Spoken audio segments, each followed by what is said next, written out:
Bom dia, boa tarde, boa noite, boa madrugada para todo mundo que nos assiste, que nos vê. Esse é o Política em Pauta, o programa aqui do Falando Verdades, nosso canal no YouTube.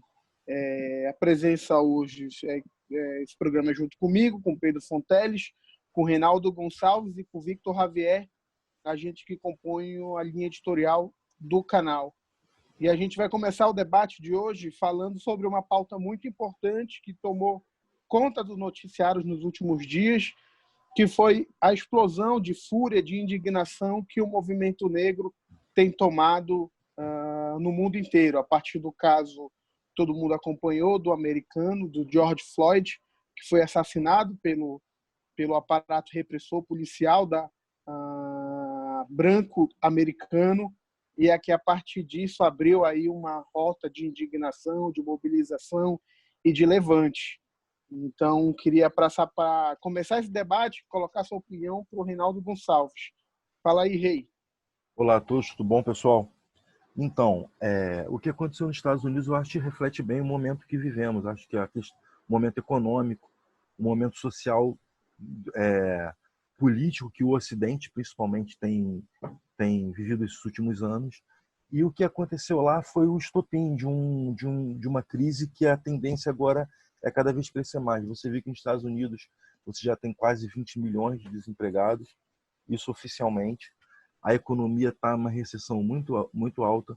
Evidentemente que os negros lá são preteridos no mercado de trabalho, como aqui no Brasil, e está influenciando muito, afetando muito a comunidade negra nos Estados Unidos. E o que é mais interessante é que esse protesto que começou com a legitimidade da revolta de um assassinato cruel de um policial branco matando um negro, que não cometeu crime, que não tinha cometido crime algum. Ou seja, a sociedade americana em peso foi para as ruas, e foram brancos, latinos, negros, e isso é muito representativo porque pela situação atual de que a nossa crise ela é, acima de tudo, uma crise ocidental, dos nossos valores. Então, no meio dessa pandemia, onde você tem nos Estados Unidos, como no Brasil, o governo Trump é um governo que também não levou a sério, que só resolveu fechar, só resolveu controlar quando ele viu que não tinha força junto com ele para evitar esse fechamento. E isso passou a refletir no mundo inteiro, na Europa, no Brasil, porque o desemprego está alto, a violência está crescendo, a violência policial está cada vez maior. Aqui no Brasil, em meio à pandemia, a violência nas favelas, das comunidades aumentam a cada dia. E isso, como consequência, vai trazer revoltas. E essa revolta ela é uma revolta que legitima toda a crise, principalmente econômica, que nós vivemos nos tempos atuais. Essa é a minha visão. Vitor, o que tu tem analisado? Qual é a tua avaliação? Boa tarde. Bem, o que eu tenho observado nesses protestos dos Estados Unidos, como bem disse o Rei, é que eles são uma gota d'água, né, que vieram a transbordar um copo de revolta que estava suprimida nos Estados Unidos, né? A gente tem o Trump cortando o Obamacare, né, que era um programa de saúde que pagava planos de saúde para as pessoas nos Estados Unidos. A gente tem também uma crise econômica que está se agravando, muito em conta também pelo fato da guerra comercial entre Estados Unidos e China, a posição geopolítica norte-americana de brigar com a China nesse momento de pandemia agrava ainda mais a situação econômica dos Estados Unidos. E a gente também tem uma orientação que é uma orientação global por parte do Steve Bannon, que é orientar todos esses governos, como o do Brexit na Inglaterra, como o do Jair Bolsonaro no Brasil, como o do Trump, uma linha internacional de ataque à China. Então, isso tem, de certa maneira, implicações geopolíticas e implicações econômicas que as pessoas vão sentindo. Aquele valor americano da família tradicional, branca, da família feliz, com aquela sua casa, está sendo corroído pela realidade dos bancos tomando a casa das pessoas, pelo desemprego que aumenta. Então, acredito que o assassinato de George Floyd, aquele negro que foi filmado, ele veio a colocar em erupção toda um mar de revolta que já vinha nos Estados Unidos há muito tempo. A sociedade americana já está dividida, já tem décadas, desde a Guerra do Vietnã. Existe uma parcela da população norte-americana que não concorda com o seu governo.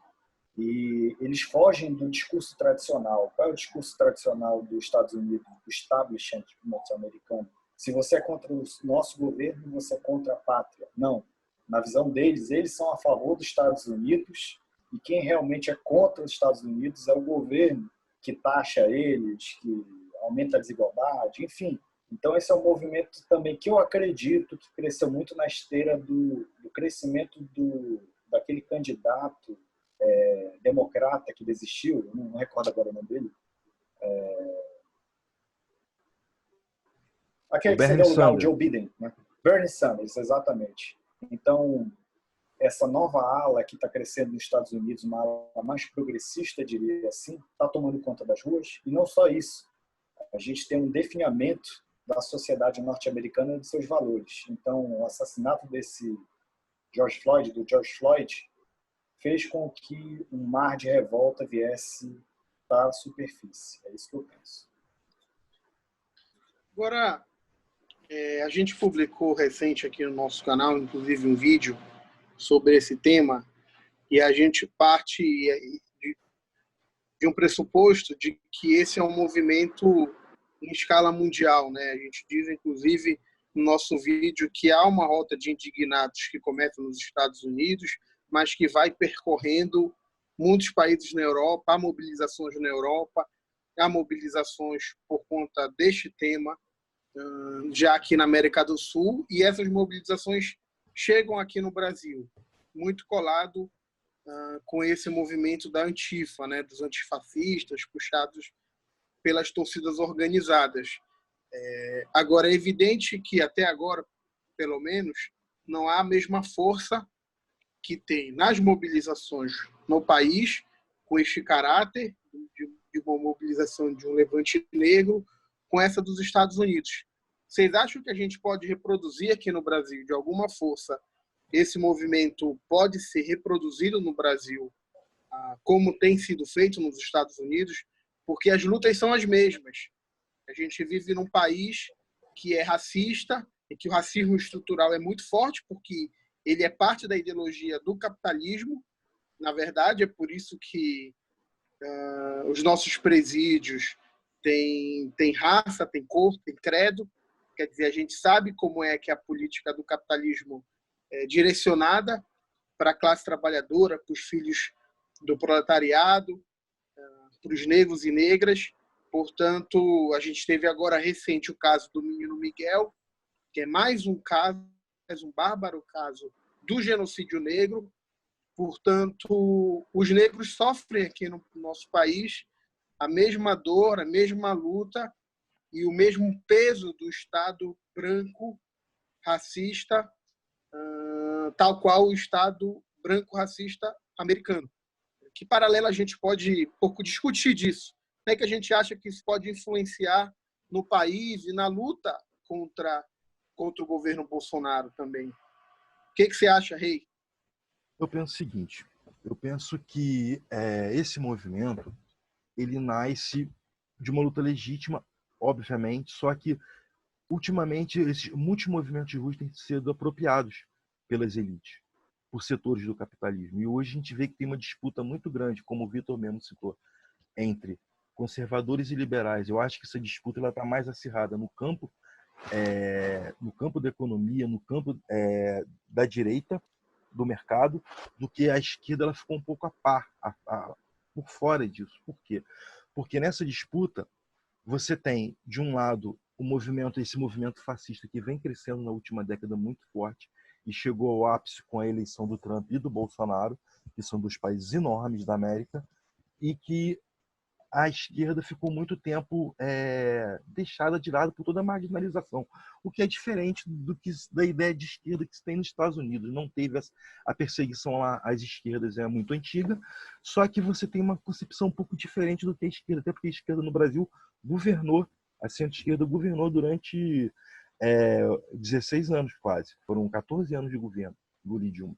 Então eu penso o seguinte, que nesse momento essa disputa que o racismo estrutural ele está no campo do fascismo.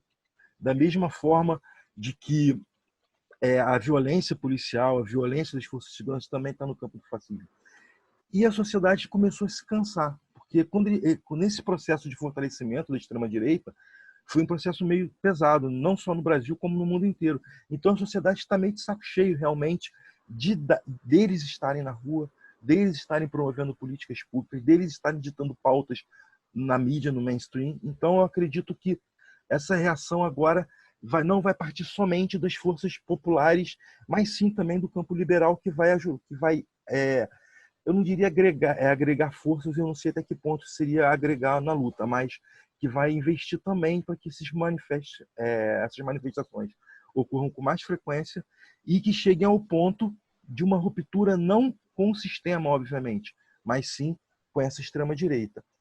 No início da pandemia, muito se discutia, muito se refletia sobre será que o mundo vai mudar pós-pandemia? A gente está no processo da pandemia, ainda a gente não sabe o futuro. Mas o que eu entendo é o seguinte, essa disputa que está dentro do campo do capital vai, de alguma forma, a ala mais liberal vai tentar cooptar essas manifestações, apoiá-las através da mídia, através das suas narrativas, mas não vai propor uma ruptura com o sistema, que é o problema. Que o problema estrutural está no sistema. Se você não muda o sistema, se você não tem uma ruptura desses paradigmas, você vai voltar a um passado liberal, década de 90, início de 2000, que você tinha uma suposta democracia, que existia, pelo menos por senso comum, um certo senso de justiça e igualdade. Coisa que nós sabemos que não é verdade, mas que a extrema-direita veio mostrar que as intenções deles não é esse tipo de política, e sim é a pura dominação. Então eu não sei até que ponto essas manifestações vão conseguir transformar as estruturas do sistema. Mas eu acredito, pela crise política, pela crise econômica que todo o Ocidente hoje está passando, eu acredito que isso vai ser forte, que alguma coisa vai acontecer, mas é difícil saber o quê. Tu consegues, Vitor, traçar aí algum paralelo sobre a força dessas manifestações nos Estados Unidos e o que elas podem vir a acumular aqui no nosso país? Bem, um primeiro reflexo dessa manifestação já está sendo colhido nos Estados Unidos e vai ser colhido no Brasil. Qual é? As pesquisas atuais estão mostrando que o Donald Trump caiu na sua popularidade e intenção de votos, segundo pesquisa da CNN e a MSNBC, se eu não me engano. Joe Biden abriu 12 pontos de vantagem em relação ao Trump. O que acontece? Se o Trump não vier a ser reeleito, o presidente Jair Bolsonaro no Brasil fica totalmente isolado. Isolado por quê? Porque o Joe Biden, apesar de ser democrata, americano e alinhado com o establishment, diria assim, ele tem uma proposta de multilateralismo e não ser muito tolerante com essa extrema-direita que dá suporte ao Trump, dá suporte aos apoiadores do Trump pelo mundo. Então, com uma possível derrota do Donald Trump na eleição dos Estados Unidos, que está se desenhando de acordo com as pesquisas, com o andar da carruagem da pandemia e com o andar da carruagem dos protestos, a possibilidade do Jair Bolsonaro sofrer um impeachment e cair aumenta astronomicamente. Inclusive, existe um dado que mostra que, no momento atual, com o suporte do Trump ao Bolsonaro, é um pouco difícil o Bolsonaro cair no Brasil pelo fato de ele ainda ter um apoio logístico, um apoio ideológico, diria assim, um apoio até mútuo, né, entre Trump e Bolsonaro. Só que a gente já começa a ver sinais que o Trump vem usando o Bolsonaro como um mau exemplo, por exemplo, no combate à pandemia do coronavírus. Então, acredito que, caso o Trump não seja reeleito, que vai ser consequência também desses protestos que estão ocorrendo nos Estados Unidos, a gente pode esperar que em pouco tempo o Bolsonaro não se sustentará no poder. Isso é interessante, né? Na verdade, a gente nunca consegue mensurar, prever a força de uma mobilização popular. O que leva a classe, os trabalhadores, as massas saírem a lutar, saírem a se mobilizar, a se organizar, são as suas necessidades imediatas, mais básicas. E essa é uma pauta que atinge diretamente o cotidiano do povo, né? O racismo, o genocídio, os ataques nas periferias dos grandes centros, etc. Mas a gente não consegue prever, na verdade, fazer uma análise e dizer se no Brasil terá uma mobilização com o mesmo nível de capacidade, de força, de indignação que nos Estados Unidos. São elementos difíceis de prever numa análise política. Eu quero fazer uma observação rapidamente, que é o seguinte. Eu acredito que talvez não hajam grandes protestos ainda aqui, né? Até diria de maneira óbvia, né, por causa da pandemia, mas eu não sei até que ponto as massas vão se conter diante do descaso do governo Bolsonaro, as mortes que estão aumentando, o seguro, o auxílio emergencial que ele quer diminuir de 600 para 300 ou 200 reais, o desemprego que está aumentando. Então, ele sempre vai tentar colocar a culpa no governador, no prefeito, só que já está se unindo, já há uma consolidação de várias nuances ideológicas, políticas, de frentes políticas, de instituições que declaradamente eram da direita tradicional, estão se unindo contra Bolsonaro e fazendo ele ficar cada vez mais isolado. Então, acredito assim que os protestos que estão tendo nos Estados Unidos podem sim ocorrer no Brasil, com o agravamento da pandemia do coronavírus, com a crise econômica. Nós temos apenas, digamos assim, a partir do mês que vem, se eu não me engano, o auxílio emergencial vai cair. Ele tirou a proteção de muitos trabalhadores, por exemplo, garçons, Ubers e outros, de receber o auxílio, de ter alguns direitos. Então, eu não duvido que daqui a 1 ou 2 meses a gente já comece a ver uma explosão social em meio a esse caos que está o Brasil. Era isso que eu ia dizer. Assim, o que a gente tem de certo hoje é de que esse tema está na ordem do dia, está sendo questionado, a política dos governos mundiais, que em geral se orientam para que acentuem esse massacre sobre o povo pobre. A verdade é isso, há um genocídio negro, há um racismo estrutural que ataca, que vilipendia o povo preto no nosso país, nos Estados Unidos, mas o fundo de tudo isso é o capitalismo, na verdade, atacar os trabalhadores, a nossa classe, a classe operária. Então isso está na ordem do dia. E isso somado, na verdade, a todo outro conjunto de insatisfação do desgoverno Bolsonaro, é o que, na nossa opinião, pode levar a ir se aprofundando as condições do amplo questionamento ao governo Bolsonaro, que só cresce.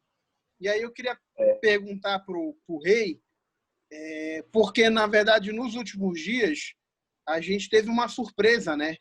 O Olavo de Carvalho, que é o grande guru desse desgoverno do Bolsonaro, publicou um vídeo em que, na verdade, chuta o pau da barraca, né? Ataca o governo, chama o velho da van, né? Assim que que as pessoas chamam o velho da van, de Zé Carioca, etc. Enfim, faz um conjunto de ataques e ameaça romper com o governo Bolsonaro. Sem muito confiar no Olavo de Carvalho, que a gente sabe que isso só pode ser um jogo ali de contrapressão interno nos problemas. Mas ele é mais um elemento do campo do governo que mostra insatisfação, igual outros já chegaram a romper. Moro, Joyce Hasselman, por aí afora. Mas eu queria que vamos tentar dar uma pincelada aí nesse debate sobre essa questão do Olavo de Carvalho. Queria saber qual a opinião do Rei sobre isso.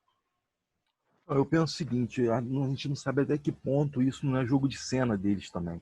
Porque esse gabinete do ódio, essa galera estruturada ali naquele gabinete que o Bannon patrocina, inclusive o Olavo de Carvalho é uma figura de ligação entre os Bolsonaros e o Bannon e o movimento. Então, eu penso o seguinte, até que ponto é jogo de cena isso?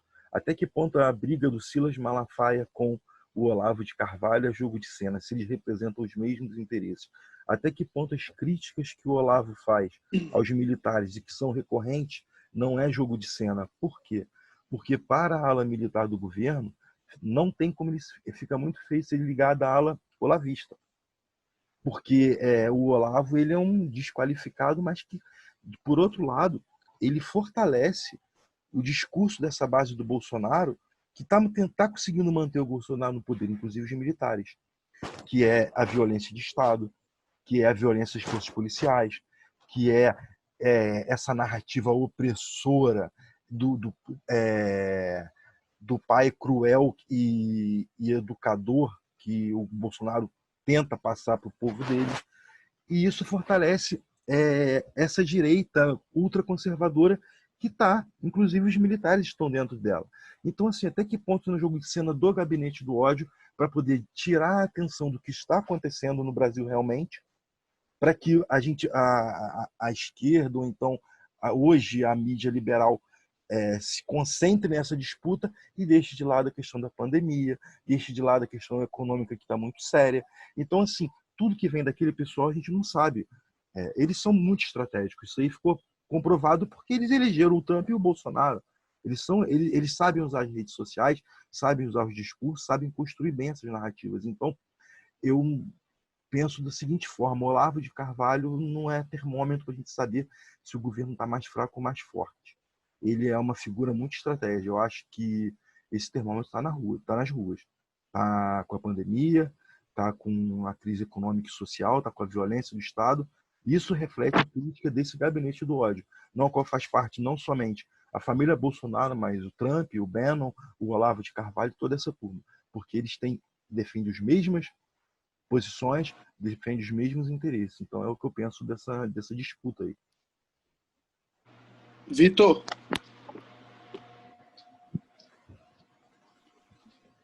Como eu falei, como sinalizou o Rei, o Olavo de Carvalho ele fez a ameaça ao governo para conseguir um apoio. E o apoio ele conseguiu. O chamado velho da Van, que é o Luciano Huck, dono da Van, falou que está mobilizando empresários para conseguir um apoio financeiro ao Olavo de Carvalho. O Olavo de Carvalho sofreu uma derrota judicial grande para o Caetano Veloso, que está sendo processado por outros. A gente sabe que o Olavo, de certa maneira, dá a linha política e ideológica para a ala bolsonarista, né? Ele é próximo da família Bolsonaro, inclusive. Então, eu acredito assim que o melhor termômetro realmente para a gente sondar como é que está o Bolsonaro é, de fato, as ruas. Eu acredito que a gente ainda não tem protestos como nos Estados Unidos, porque está faltando a famosa pólvora, o famoso motivo para explosão social, tá entendendo? Muito provavelmente, talvez seja o aumento das mortes ou algum fato correlacionado de violência policial contra esses manifestantes antifascistas ou coisas do tipo, que vão levar essa parcela da população, que hoje está em torno de 70% contra o Bolsonaro, para a rua. A partir do momento que eles vão para a rua, a coisa sai do controle. Tanto é que o Bolsonaro falou hoje que o maior problema do Brasil não é o coronavírus. O maior problema do Brasil são os protestos que está tendo hoje. Quando era eles fazendo protesto em meio à pandemia, tudo bem, né? Está tudo certo, é o povo. Agora que é manifestante contrário ao Bolsonaro, ele diz que os protestos são um problema. Então, acredito que o que está faltando de fato para o Brasil atualmente é um fato que seja um estopim, como foi o caso, infelizmente, do George Floyd nos Estados Unidos. Alguma coisa que sintetize bem o que é esse governo e as maldades que ele faz para com o seu povo. É isso que eu penso. Eu queria fazer uma observação, assim, uma pergunta para vocês também. O que vocês acham hoje, dia 8 de junho? As instituições, STF, Congresso, a gente já está nessa crise, já vai fazer 3 meses que a crise está ficando cada vez mais séria. E cada vez acontecem mais coisas e nada acontece. Por que a Sarah Winter está solta? Por que o STF ainda não pegou o celular do Carlos Bolsonaro? Por que o STF ainda não pegou o resto do pessoal do gabinete do ódio? O que está acontecendo no Brasil? opinião, na minha análise, é o seguinte: a gente tem, de certa maneira, as instituições, primeiro, acovardadas, como disse o Lula, e segundo, eu acredito que uma jogada, inclusive, do ministro Alexandre de Moraes, do STF, é conseguir mais provas, conseguir mais elementos probatórios para conseguir realmente enquadrar essa turma toda aí, entendeu? Conseguir achar financiamentos, redes, ligações criminais, elementos probatórios que sejam, como é que eu poderia dizer assim, sejam impossíveis de serem defendidos e impossíveis de serem rebatidos. Pelo que eu li da estratégia do Alexandre de Moraes nas revistas, né, que ele falou, ele quer fazer uma investigação a fundo disso tudo, é isso. Agora, se é ou não, isso eu não faço ideia, mas acredito que pode ser. Eu penso o seguinte, só para complementar, Pedro, desculpa.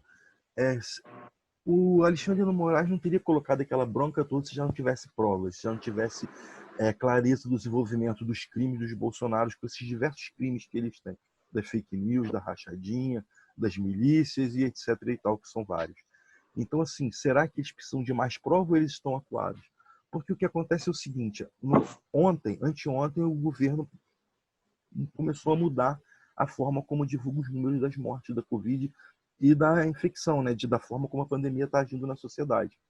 Isso é um absurdo. Isso é uma violência do Estado enorme e que isso por si só já cabe, entre outros crimes, já cabe processar internacionalmente o Bolsonaro por genocídio, por esconder esses dados. É uma coisa assim, à luz do dia, que está repercutindo pessimamente no mundo inteiro. E assim, cada vez está mais difícil ver a situação piorar. E a gente fica preocupado, dá para piorar mais? Será que a gente tem que esperar piorar mais para que haja uma atitude definitiva das instituições? Eu não me conformo da Sarah Winter estar solta. O que ela fez foi um crime ao vivo, numa live, e ela já devia estar presa como exemplo. Porque o que está acontecendo ela está solta nesse momento, é uma mensagem para toda a base bolsonarista que bateu recorde de compra de munição nos últimos dias. Vocês podem tudo, a justiça não faz nada, o governo federal está com vocês. Essa é a minha preocupação. Então, esse debate é um debate importante e complexo, na verdade, porque eu acho que há muitas situações a serem analisadas, né? Assim, num primeiro ponto de vista, eu acho que a gente sempre tem que pensar sobre o regime. A burguesia brasileira, o setor lúcido da burguesia brasileira, e a gente sabe que o Bolsonaro não pertence a ele. A burguesia brasileira, quando viu que não conseguiria com a Alckmin ou com outro qualquer representante seu legítimo tomar o governo para si própria, fez uma aliança com o Bolsonaro. Mas Bolsonaro se elege, na verdade, Bolsonaro é produto da crise política do regime.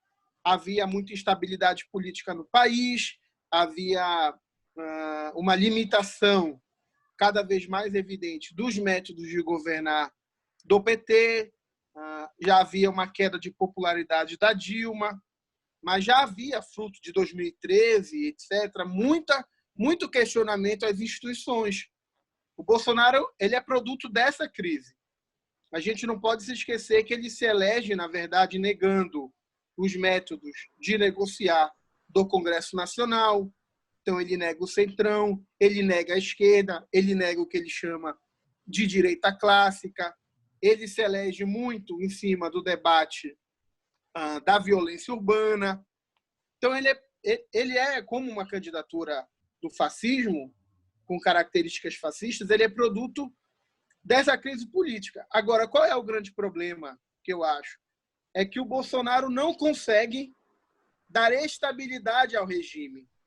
Porque não interessa para a burguesia brasileira, para quem pensa a burguesia brasileira, para quem pensa a burguesia mundial, para quem tem preocupação com o regime político, que as massas saiam à rua, que as massas se mobilizem, que as massas questionem o governo, que as massas questionem as instituições, que as massas organizem a sua indignação, correto? Por isso que nos últimos 20, 30 anos, a burguesia brasileira concedeu o que a gente chama de política de bem-estar social no nosso país. Então, na verdade, tem esse elemento de preservar o regime que o Bolsonaro não consegue mais e tampouco consegue aplicar o programa político que interessa à burguesia nacional, à burguesia brasileira. Então, eu acho que esse, inclusive, é um elemento forte que tem para a gente analisar essa questão do impeachment do Bolsonaro. Agora, eu não acho que esta é a primeira alternativa da nossa burguesia, da burguesia brasileira. Eu acho que a burguesia brasileira tem o impeachment dele e flerta com isso, e as nossas instituições flertam com isso na medida que elas amadurecem a ideia de que o Bolsonaro é incontrolável. Mas acho que ainda há uma busca de tentar conciliar, de tentar negociar com o Bolsonaro. Por isso que eu não descarto a ideia de que o Bolsonaro não vai cair. Há muitas pessoas, há muitos setores que dizem que o impeachment do Bolsonaro está dado. Eu não acho que está dado, porque eu acho que a burguesia brasileira ainda tenta negociar com o Bolsonaro para preservar o regime político. Porque, veja, caiu Dilma, vai cair Bolsonaro, o que vai sair disso? A gente não sabe, mas as revoluções, o Leon Trotsky dizia, todas as revoluções são impossíveis até que se tornem inevitáveis. Quer dizer, as massas fazem revoluções e a gente não tem como controlar isso. Então, o regime não quer flertar com isso. Então, tenta negociar. Mas então, talvez é por isso que eu acho que, inclusive, ainda não há uma medida, ainda as medidas estão aquém. Por isso que eu acho que é verdade o que o Vitor falou. O STF é acovardado. Porque, na verdade, não é que é acovardado, é porque ele tenta negociar. Agora, como também o Bolsonaro é um que flerta com a quebra do regime, então há esse jogo, a burguesia negocia, aperta, cede e vê se é possível caminhar com o Bolsonaro. Me parece que cada vez mais o Bolsonaro está sendo descartado pela burguesia brasileira. Os editoriais da Globo, o Jornal Nacional, são claros disso. Mas eu acho que esse é um jogo ainda que tem rios para correr debaixo da ponte, digamos assim. Acho que as coisas não estão dadas. Eu acho que há condições ainda possíveis dele permanecer, tentando estancar um pouco dessa crise.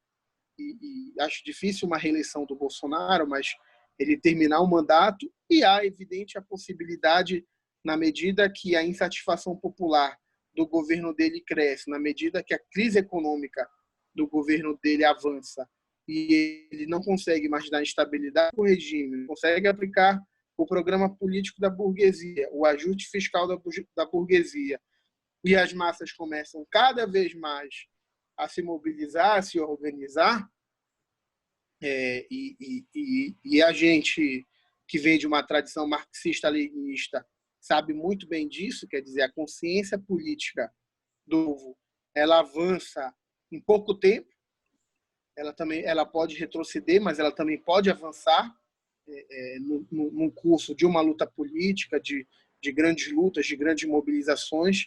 Então, eu acho que o impeachment pode ser, está em vista, mas não é um movimento dado. E acho que a política do STF é muito dessa também. Ameaça, mas em cima do governo, mas vai tateando ainda. Eu acho que é muito nisso. Eu penso que... Tu querias falar mais alguma coisa? Sim, eu acho que essa elite,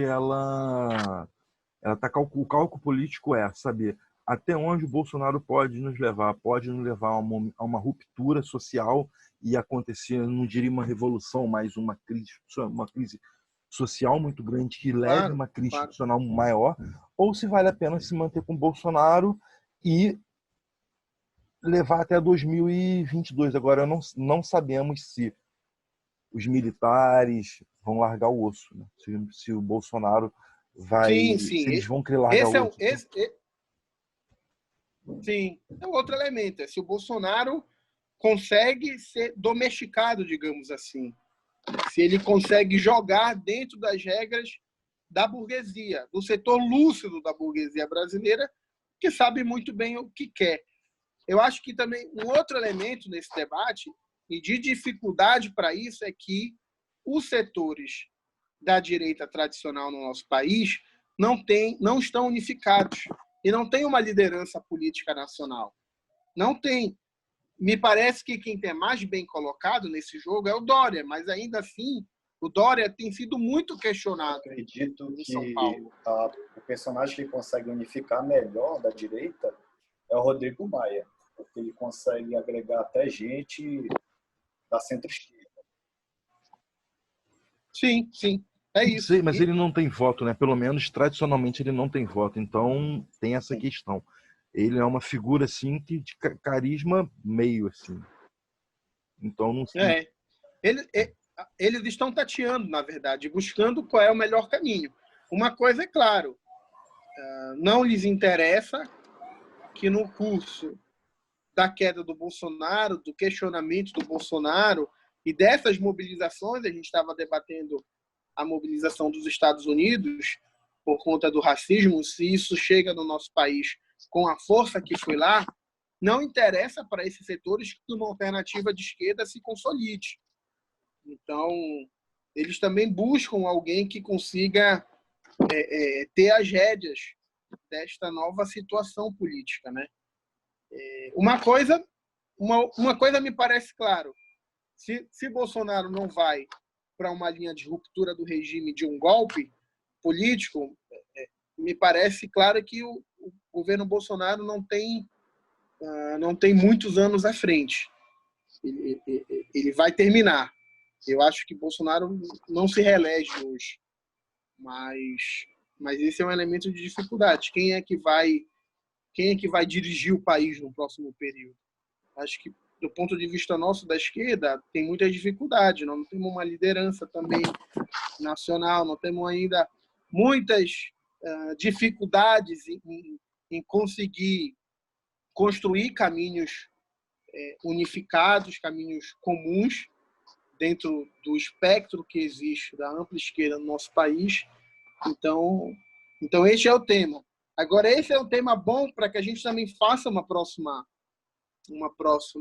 próximo debate, um próximo programa da Política em Pauta, e debate essa construção da frente ampla, essa necessária construção da frente ampla, que é a alternativa política viável para derrotar esse governo de caráter fascista e autoritário do Bolsonaro. Então, a gente está aí chegando aqui, na verdade, no final da nossa live, do nosso programa do Política em Pauta, e aí já fica uma ideia para que no próximo a gente debata essa questão da construção de uma frente ampla. A gente tem visto aí vários movimentos. Ontem houve um debate, Ciro Marina, FHC, o Flávio Dino também tem feito muitos movimentos nesse sentido. É bom que a gente debata isso, mas de antemão, como o nosso tempo aqui está chegando, queria passar a palavra para o Rei, depois para o Vitor, para que faça suas considerações finais, para que a gente se despeça desse programa do dia de hoje. Cada dia que passa, os próximos dias são decisivos, né? Isso está sendo consecutivamente, mas acredito que dá para acontecer alguma coisa realmente que vá, pelo menos, clarear um pouco esse cenário, é o que eu entendo. E vamos debater, sim, sobre essa frente ampla aí, vamos ver os meandros dela, o que representa. Eu acho que é um tema bastante importante para o programa. Bem, eu queria agradecer a atenção de todo mundo, do Rei, do Pedro, dos nossos telespectadores, e na próxima live, no nosso próximo debate, a gente vai dar uma direção melhor na questão da frente ampla e da união das forças contra o Bolsonaro. Queria agradecer a todo mundo, e é isso. Muito obrigado e até a próxima. Gente, curte, compartilha, se inscreve no nosso canal do YouTube, do Falando Verdade, uma mídia a serviço da luta política no país. Valeu, tchau. Valeu, obrigado.